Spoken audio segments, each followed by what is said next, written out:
जय हिंद। आप सभी वर्दी लवर्स का आपके अपने चैनल में एक बार फिर से स्वागत है। दोस्तों, आप सभी जिसका इंतजार कर रहे थे कि साइंस की हमारी क्लासेस शुरू हो जाएं, तो आज से हमारी साइंस की क्लास हम शुरू कर रहे हैं। टॉपिक वाइज क्लास की हम शुरुआत करने जा रहे हैं। और देखिए, इसमें सारे वो क्वेश्चंस मैं डाल रहा हूं जो आपके एग्जाम में आता है, जो आपके आर्मी अग्निवीर का लेवल है। देखो, वैसे तो बहुत सारे क्वेश्चंस बनते हैं हर एक चैप्टर से, लेकिन जो आपके आर्मी अग्निवीर का लेवल है, यानी जिस लेवल के क्वेश्चंस आपके एग्जाम में आएंगे, मैं सिर्फ वही करवाने वाला हूं। ज्यादा बर्डन मैं आपको नहीं दूंगा, ज्यादा टेंशन मैं आपको नहीं दूंगा। ठीक है, कम समय है हमारे पास और कम समय में हमें इतना पढ़ना है जिससे हमारा सिलेक्शन हो जाए, एग्जाम में हम बहुत अच्छा स्कोर कर ले। तो साइंस का आज हमारा जो पहला टॉपिक होने वाला है, उसमें हम पढ़ने वाले हैं विटामिन से संबंधित क्वेश्चंस। ठीक है, क्योंकि आपका सिलेक्शन हमारी जिद है, हमारी जिद है। जो स्टूडेंट मेहनत करेगा 100% सिलेक्शन होगा। एक बात और बता रहा हूं, आज शाम को एक वीडियो आएगा, शाम को 7 बजे, और वो आप सभी के लिए बहुत ज्यादा इंपॉर्टेंट है, तो सभी जरूर देखना। हो सकता है थंबनेल पे कम चीजें लिखी हुई हो, लेकिन उस वीडियो में मैं आपको बहुत सारी चीजें मैं आपको बताने वाला हूं जो आपके लिए जरूरी है, बहुत ज्यादा जरूरी है अगर आपको सिलेक्शन लेना है तो। ठीक है, तो जरूर देख लेना। अब बिना देरी के हम शुरुआत करते हैं, विटामिन के बारे में जान लेते हैं। सबसे पहले देखो, विटामिन के रासायनिक नाम हमसे पूछे जाते हैं। तो विटामिन के रासायनिक नाम ये सारे मैंने यहां पर लिखे हुए हैं, आप इसका स्क्रीनशॉट ले लेना, वरना मैं अपने टेलीग्राम पे इसको डाल दूंगा और वहां से आप सभी को इनको याद कर लेना है। पहले जो इंपॉर्टेंट है ज्यादा, वो मैं आपको बता देता हूं, जो सबसे ज्यादा आपके एग्जाम में आएंगे। विटामिन ए का रासायनिक नाम क्या हो जाएगा? तो रेटिनोल है, विटामिन ए का रासायनिक नाम हो जाएगा। विटामिन बी का पूछेगा तो आपका थायमिन हो जाएगा। उसके बाद B1, B2, B3, B5, B12 तक आप याद कर लेना। ठीक है, विटामिन सी की बात करें तो एस्कॉर्बिक एसिड हो जाएगा। विटामिन डी की बात करें तो कैल्सीफेरॉल हो जाएगा। विटामिन ई की बात करें तो टोकोफेरॉल हो जाएगा, और विटामिन के की बात करें तो फिलोक्विनोन हो जाएगा। ये सबसे ज्यादा इंपॉर्टेंट है, याद करो दोबारा से। देखो, दोबारा से रिपीट करते हैं। विटामिन ए रेटिनोल, याद करो, vitamin A retinol, vitamin B thiamine, vitamin C ascorbic acid, vitamin D calciferol, vitamin E tocopherol, vitamin K phylloquinone. ठीक है, बस जितना रिपीट करोगे और याद नहीं होंगे ना, तो आपको ये पता होगा किसका क्या है। ठीक है, इतना जरूर हो जाएगा, तो ये सारे के सारे कर लेना। बाकी इतने ज्यादा आपसे नहीं पूछेगा। हाँ, इनमें B9 और B12 जरूर याद कर लेना, ये और पूछ लेता है। ठीक है, चलो अब क्वेश्चंस पे चलते हैं। ये आपको टेलीग्राम पे मिल जाएगा, वहां पर कर लेना। पहला क्वेश्चन यही है, क्योंकि आएगा ऐसा क्वेश्चन, तभी तो मैंने याद करवाया है। तो पहला क्वेश्चन देखो क्या है कि कौन सा विटामिन एस्कॉर्बिक एसिड के नाम से जाना जाता है। अभी हमने याद किया है, तो एस्कॉर्बिक एसिड के लिए क्या था, बताओ बताओ बताओ। पहला रेटिनोल था, दूसरा क्या था, थायमिन, तीसरा था एस्कॉर्बिक एसिड। तो विटामिन सी करेक्ट आंसर हो जाएगा, option number C correct answer हो जाएगा। देखो, यही तो हमने किया था, रेटिनोल, थायमिन और उसके बाद एस्कॉर्बिक एसिड, तो विटामिन सी का हो जाएगा। ठीक है, ये आपसे ज्यादा पूछता है, तो विटामिन सी का क्या हो जाएगा, एस्कॉर्बिक एसिड। चलो आगे बढ़ते हैं, अगला क्वेश्चन देखो क्या है कि विटामिन डी की कमी से कौन सा रोग होता है। तो विटामिन डी है ना, ये क्या है, फ्री की विटामिन है। ठीक है, ये हमें बिल्कुल फ्री में प्राप्त होती है। और किससे ये हमें प्राप्त होती है? ये सूर्य की किरणों से हमें प्राप्त होती है। जो सूर्य है उनकी किरणों से ये हमें मिल रही होती है। तो मैंने आपको कई बार बताया कि जब भी आपको लेनी है तो मॉर्निंग में सूर्य की किरणें लिया करो, वरना गर्मी में तप जाओगे। ठीक है, और इसके अलावा अपने दूध वगैरह में भी पाई जाती है, दूध हो गया, अंडा हो गया, बाकी चीजों में भी मिलती है, लेकिन सबसे ज्यादा सूर्य से मिलती है। और अभी एक बात और सुन लो, अभी बात आई है तो मैं आपको बता देता हूं कि सभी को है ना रेस नहीं छोड़नी, क्योंकि पेपर में पास करवा दूंगा। पेपर की आप टेंशन मत लीजिए, पेपर की टेंशन मैंने आपकी पूरी ले रखी है। आप सिर्फ रेस की टेंशन लेना, रेस में फेल नहीं होना, क्योंकि पेपर के बाद बहुत कम समय मिलेगा। और अभी मौसम ठीक है सुबह का, ठीक है, मैं भी जाता हूं 5 बजे उठ के, बहुत अच्छा मौसम है। तो आप रेस किया करो बहुत अच्छे से, ठीक है, वरना रेस में रह गए फिर कोई फायदा नहीं होगा। और इस बार सिलेक्शन लेना आपके लिए बहुत ज्यादा जरूरी है, क्योंकि मैं पढ़ा रहा हूं आपको, ठीक है। अरे अपना नाम भी तो करना है, आप सभी पढ़ रहे हो ना, आपके हर किसी के गांव में नाम भी तो करना है कि कहां से पढ़ा था, बताना है सभी को। देखो, और मैं ये भी बता रहा हूं 100% अपनी क्लास से ही आने वाला है जो मैंने आपको बताया है, ठीक है। देखो क्या है, विटामिन डी की कमी से कौन सा रोग होता है, तो विटामिन डी की कमी से रिकेट्स नामक रोग होता है। कौन सा रोग होता है, रिकेट्स नामक रोग होता है, जिसमें बच्चों में हड्डियां कमजोर हो जाती है विटामिन डी की कमी से, तो रिकेटस नामक रोग होता है। क्या, रिकेटस नामक रोग होता है, रिकेट्स नामक रोग होता है। आगे बढ़ते अगला क्वेश्चन है कि कौन सा विटामिन रक्त का थक्का बनाने में मदद करता है। मोस्ट इंपोर्टेंट क्वेश्चन और बार बार रिपीट होने वाला क्वेश्चन है कि कौन सा विटामिन है वो रक्त का थक्का बनाने में सहायता करता है। दो तरीके से पूछा जाता है कि कौन से विटामिन की कमी से रक्त का थक्का नहीं बनता, दोनों तरीके से आपसे पूछता है, तो आप सभी इसका आंसर कीजिए।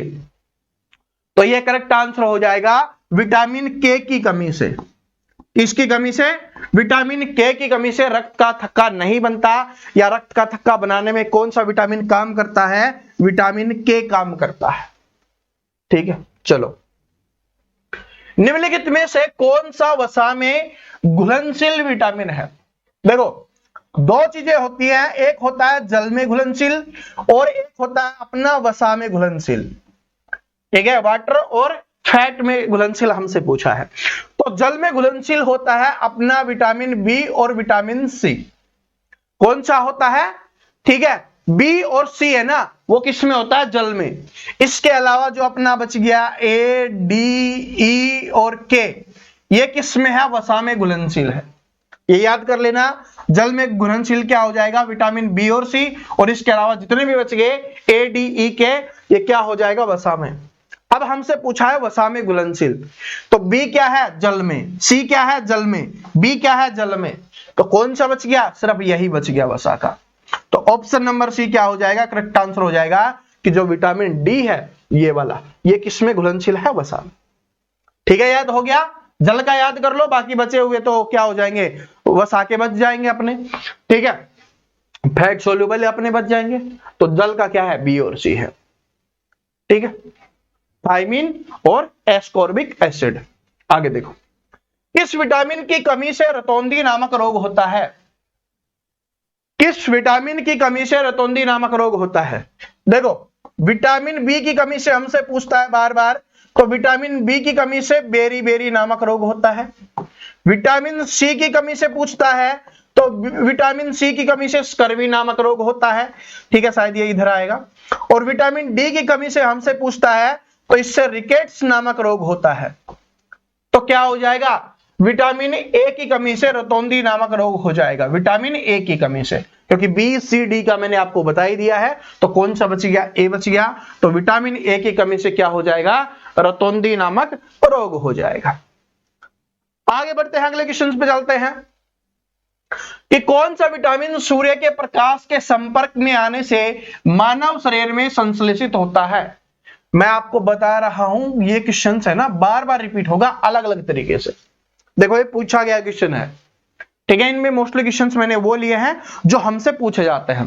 तो क्या हो जाएगा, हम सभी को पता है विटामिन डी हो जाएगा, जो सूर्य की किरणों से मिलता है। कैल्शियम के अवशोषण के लिए कौन सा विटामिन आवश्यक है। इंपॉर्टेंट क्वेश्चंस, लेकिन जिन्होंने थोड़ा दिमाग लगाएगा ना वही कर पाएगा। कैल्शियम, हमने सुना है ना, कैल्शियम हमारे कहां से बनता है, किस चीज में है, हड्डियों में। कैल्शियम की आवश्यकता होती है ना, बोलते हैं ना कि दूध पियो, इससे हमें कैल्शियम मिलेगा, हड्डियां मजबूत होंगी। तो विटामिन डी क्या है, दूध में भी पाया जाता है, ठीक है।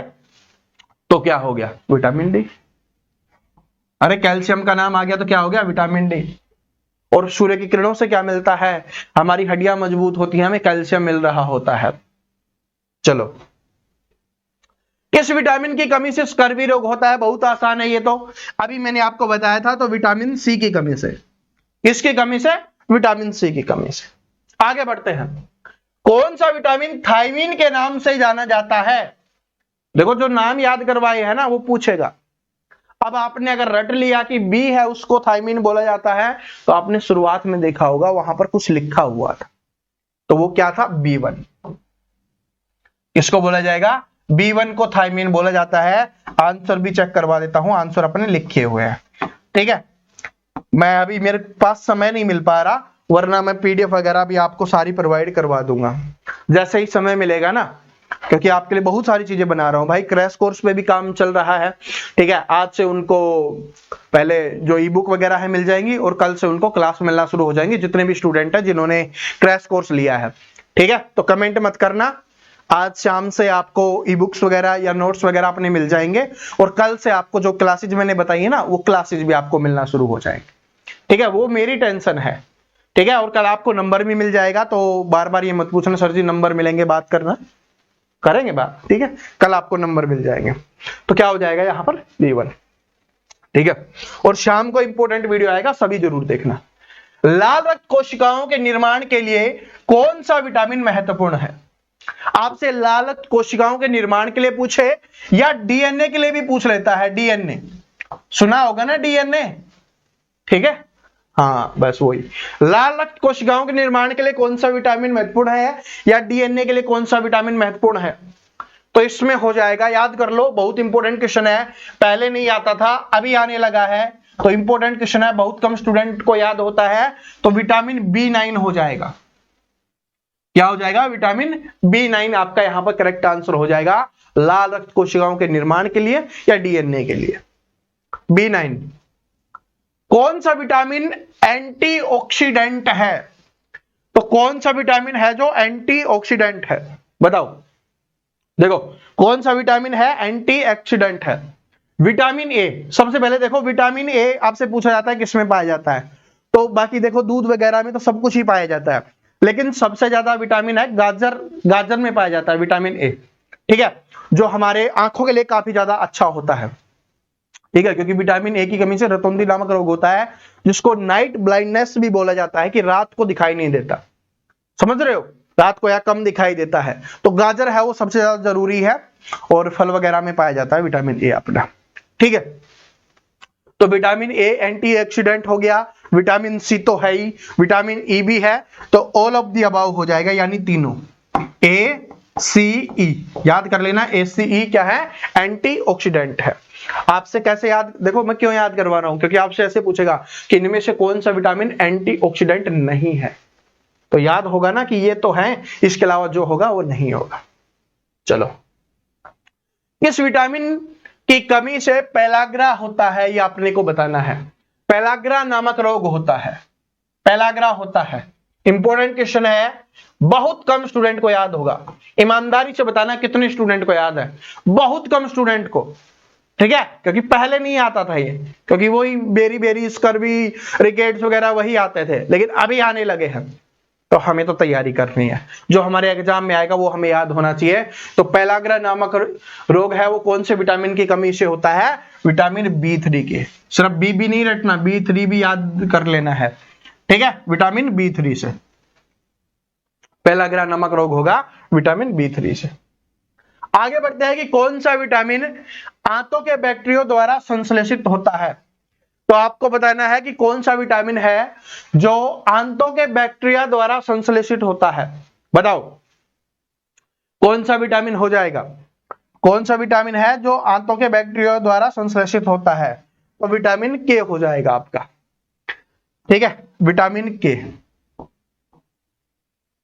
ज्यादातर विटामिन के तो थक्का बनाने में ही वाला ही क्वेश्चन आता है, लेकिन कभी कभी ये भी पूछ लिया जाता है कि आंतों में बैक्टीरिया द्वारा संश्लेषित होता है, तो ये हो जाएगा आपका विटामिन के हो जाएगा, ठीक है। और आगे देखेंगे, अभी तो रुक जाओ, और क्वेश्चंस हैं कि तंत्रिका कार्य के लिए कौन सा विटामिन आवश्यक है?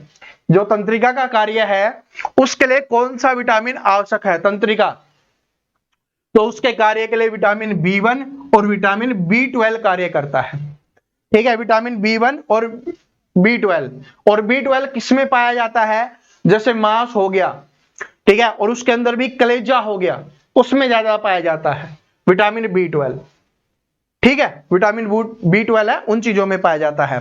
और B1 है जैसे अपने सब्जियां हो गई, मूंगफली हो गई, अपना आलू हो गया, ठीक है, इनमें ज्यादा पाया जाता है विटामिन B1। तो ये किसमें है? तंत्रिका कार्य के लिए होता है, ठीक है। खट्टे फलों में कौन सा विटामिन पाया जाता है? ये तो आप सभी को पता होगा, most repeated most important question है। तो खट्टे फलों में कौन सा विटामिन पाया जाता है? तो जो विटामिन सी है ये खट्टे फलों में पाया जाता है। यहां पर भी बात करें तो आंवला आपसे पूछा जाता है, आपसे नींबू पूछा जाएगा, आपसे संतरा पूछा जाएगा, ठीक है। तो इनमें क्या है? खट्टे फल है, इनमें विटामिन सी पाया जाता है। आंवला हो गया, नींबू हो गया, संतरा हो गया, इन सभी में अपना विटामिन सी पाया जाता है, ठीक है। और अभी तो संतरा, नारंगी, मौसमी वगैरह सब कुछ चल रही है, नींबू वगैरह, ठीक है। किस विटामिन की कमी से मैग्लोब्लास्टिक एनीमिया होता है? यह बताना है कि किस विटामिन की कमी से मैग्लोब्लास्टिक एनीमिया होता है, बताओ, ठीक है। अरे बड़े सिंपल है, तो इसका आंसर बड़ा सिंपल है। मैं आपको एक बात बताता हूं, देखो, जिसमें आपके एग्जाम में मोस्टली में बोथ ए बी आ जाए या ऑल ऑफ द अबव आ जाए, अगर आपको उसका आंसर याद नहीं है तो उसी को आंसर कर देना, वही क्या हो जाएगा? आंसर हो जाएगा। जैसे इस वाले में, इससे पहले वाले में क्या था? ए और बी था, ठीक है, तो यही क्या था? अपना आंसर था, यही आंसर था। इससे पीछे वाले में ऑल ऑफ द अबव था, कहां गया? कहां गया भाई? एक में था ना, ये था, तो यही आंसर था। तो बात समझ रहे हो? अगर आपको आंसर याद है तो अच्छी बात है, अगर नहीं याद है तो आपको ए और बी दिख जाए, ठीक है, आपको ऑल ऑफ द अबाउ दिख जाए, तो वही क्या हो जाएगा? आपका आंसर हो जाएगा। इस तरीके से आपको आंसर कर देना है। आगे देखो कि त्वचा के स्वास्थ्य के लिए कौन सा विटामिन महत्वपूर्ण है? त्वचा के स्वास्थ्य के लिए कौन सा विटामिन महत्वपूर्ण है? अगर देखो बोथ ए और बी ना लिखा मिले तो आंसर आपका विटामिन ई हो जाएगा। एक बात को समझ लेना, ये क्वेश्चन इंपॉर्टेंट है, दो तरीके से पूछता है। अगर आपको बोथ ए एंड बी नहीं मिले, अभी तो मैंने समझाया था ना, अगर ये है तो फिर यही आंसर हो गया, तो इसका मतलब क्या है? विटामिन ए भी होगा, विटामिन ई भी होगा। लेकिन अगर ये ना दिया हो तो विटामिन ई ही होगा, क्योंकि ये हमारी त्वचा के लिए काफी ज्यादा काम करता है, त्वचा पे निखार लाने के लिए, चेहरे पे निखार लाने के लिए। अगर किसी को सुंदर बनना है ना, ठीक है, लड़कियों के लिए भी है और लड़कों के लिए भी है, स्पेशली लड़कियों के लिए है, तो कुछ मत सोचो, कुछ मेकअप लगाने की आवश्यकता नहीं है, फेयर लवली वगैरह लगाने की आवश्यकता नहीं है, बस विटामिन ई की आवश्यकता है। विटामिन ई ज्यादा खाओ और थोड़ा बहुत ए भी। और ये स्पेशली क्या है? ये अपने सर्दियों में है, गाजर में पाया जाता है। तो देखो आजकल सब कुछ मार्केट में मिलता है, लेकिन अपने को मौसम के अनुसार खाना है। अभी जो गाजर मिलती है ना, वो येलो टाइप की, थोड़ी संतरी कलर की आती है, वो वाली नहीं, अपनी काली वाली गाजर, लाल वाली गाजर, वो होती है रियल गाजर, समझ रहे हो? तो विटामिन ए और विटामिन ई, तो अपने को क्या खाना है? या तो विटामिन ई खाओ, ठीक है, त्वचा के स्वास्थ्य के लिए, ठीक है। विटामिन ई की गोलियां भी आती हैं, वो चेहरे पे लगा सकते हो, चलो, तेल वगैरह भी आता है। किस विटामिन को सनशाइन विटामिन कहा जाता है? तो सनशाइन, सन का नाम आ गया, सनशाइन, तो सनशाइन कौन सा विटामिन हो जाएगा? विटामिन डी हो जाएगा सनशाइन विटामिन, ठीक है। आगे बढ़ते हैं, कोलेजन के निर्माण के लिए कौन सा विटामिन आवश्यक है? देखो कोलेजन के निर्माण के लिए, कोलेजन क्या होता है? जैसे हमारे घाव हो जाता है ना, चोट लग जाती है, घाव लग जाता है, तो उसको भरने के लिए जो चीजें होती है उसको कोलेजन बोला जाता है, ठीक है। जैसे छोटी मोटी चोट लग जाती है तो एक खाल सी इकट्ठी होने स्टार्ट हो जाती है, तो वो घाव हमारा भर रहा होता है, ठीक है। अरे बचपन में खूब लगी है, हमने तो खेला है, बहुत ज्यादा लगी है चोट, ठीक है। आप बस फोन पे खेलते होगे तो आपको नहीं लगी होगी भाई। 90s वाले जितने भी है ना, चेक कर लेना किसी भी से भी, आपके मम्मी पापा चाचा ताऊ जितने भी होंगे ना, सभी की चोट लगी हुई मिलेगी, क्योंकि खूब खेलते थे यार। आजकल तो घर से बाहर नहीं निकलते, ठीक है। तो इसका बताओ क्या हो जाएगा? विटामिन सी हो जाएगा, क्योंकि विटामिन सी है ना, घाव भरने के लिए विटामिन सी बहुत ज्यादा जरूरी है। अगर आपके चोट लग जाती है और घाव भरना है तो विटामिन सी खाओ, खट्टे फल, ठीक है, बहुत ज्यादा जरूरी है, घाव भरने में बहुत ज्यादा सहायक होते हैं, ठीक है। और गांव में बोल दिया जाता है खट्टी चीज नहीं खानी, ठीक है। तो खट्टे फल बहुत जरूरी है, विटामिन सी घाव भरने के लिए, कोलेजन के निर्माण के लिए। चलो, शिशुओं में न्यूरल ट्यूब दोषों को रोकने के लिए कौन सा विटामिन आवश्यक है? शिशुओं के लिए बताना है कि कौन सा विटामिन आवश्यक हो जाएगा शिशुओं में। शिशु समझते हो ना, छोटे वाले बच्चे, तो उसके लिए क्या हो जाएगा? B9 हो जाएगा। मैंने थोड़ी देर पहले भी बताया था, लाल रक्त के लिए, लाल रक्त कोशिकाएं थी, DNA थे, ठीक है, तो वो बच्चों से संबंधित हो गया ना, तो उसके लिए क्या हो जाएगा? B9। B9 बहुत इंपॉर्टेंट है, ठीक है, B9 है। जो प्रेग्नेंट महिलाएं हैं ना, उनके लिए भी बहुत ज्यादा जरूरी होता है B9, ठीक है। हो गया क्या 20वां? हाँ हो गया। चलो बस यही क्वेश्चन है जो आपके एग्जाम में आते हैं, और वो मैंने आपको बताया है, तो टेलीग्राम पे मिल जाएगा। जिसने टेलीग्राम ज्वाइन नहीं किया, टेलीग्राम का लिंक डिस्क्रिप्शन में दिया हुआ है, वहां से आप टेलीग्राम ज्वाइन कर लेना, वो भी मिल जाएगा। और एक लिस्ट और मिलेगी आपको, जिसमें आपको विटामिन से संबंधित थोड़े क्वेश्चंस मिल जाएंगे, तो वो सब कुछ टेलीग्राम पे मिल जाएगा, ठीक है। लाइक नहीं किया, लाइक कर दो, कमेंट कर दो भाई। ये तो सिर्फ शुरुआत है साइंस के क्लास की, विटामिन से बेसिक क्वेश्चंस आते हैं, अभी तो अच्छे टॉपिक्स आने वाले हैं जो आपके लिए बहुत ज्यादा जरूरी है, ठीक है। तो जो नए स्टूडेंट आए हैं, चैनल को सब्सक्राइब और बेल आइकन को जरूर प्रेस कर लेना। और भाई आप सभी प्यार करते हो तो इस वीडियो को सभी दोस्तों के साथ शेयर जरूर कर देना। जिसके साथ रेस लगाने चाहते हो, जिसका साथ ड्यूटी करना चाहते हो, ट्रेनिंग करना चाहते हो, उसके साथ शेयर कर दो, ठीक है। शाम को 7 बजे जरूर मिल जाना। और क्रैश कोर्स वाले स्टूडेंट को आज शाम से नोट्स मिल जाएंगे, और कल से आपको क्लासेस मिलना शुरू हो जाएंगे, ठीक है। मिलते हैं नेक्स्ट वीडियो में, तब तक हंसते रहिए, मुस्कुराते रहिए, पढ़ते रहिए। जय हिंद।